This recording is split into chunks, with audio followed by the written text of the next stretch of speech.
औज़ुबिल्लाहि मिनश्शैतानिर्रजीम बिस्मिल्लाहिर्रहमानिर्रहीम।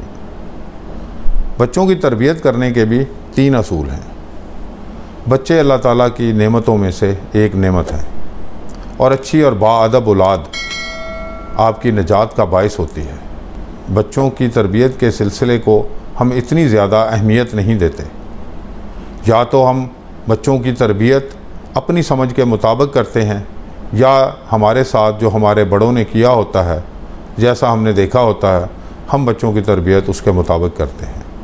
बच्चे हमेशा वो करते हैं जो वो देखते हैं।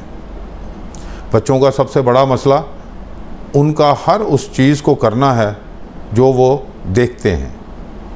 बच्चों की तरबियत करने का सबसे पहला असूल है, औलाद की अच्छी तरबियत आपकी निजात का बाइस भी बनती है।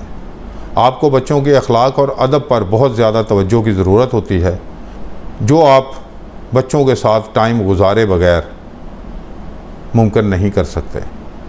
बच्चों की नशोनुमा के साथ उनकी तालीम व तरबियत पर भरपूर तवज्जो की ज़रूरत होती है। सिर्फ़ उनकी अच्छी खुराक और अच्छे पहनावे की ज़रूरत नहीं होती, जिसके लिए आप बच्चों को इग्नोर करके सारा दिन सारा वक्त उनकी दुनिया संवारने में लगे रहते हैं। कोशिश करते हैं कि हम उनके अच्छे से अच्छे कपड़े दें, अच्छे से अच्छा घर दें, जो बाद में आपके लिए पछतावे का बायस भी बनता है।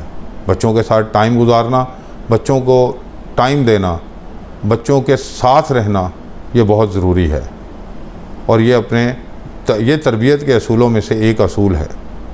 बच्चों की तरबियत का दूसरा असूल बच्चों के ऊपर बिला वजह का प्रेशर ना दें।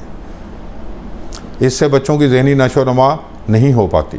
बच्चों के साथ दोस्ताना माहौल अपनाने की कोशिश करें ताकि बच्चों की शख्सियत का कोई पहलू भी आपसे पोशीदा ना रहे।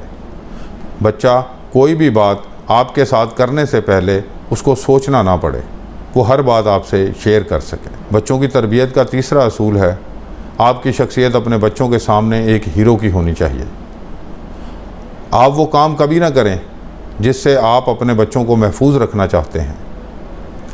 बच्चों का आइडियल फ़िल्म का हीरो या कोई स्पोर्ट्समैन नहीं होना चाहिए, बल्कि उनका आइडियल आपको खुद होना चाहिए ताकि वो आपके रास्ते पर चल सकें।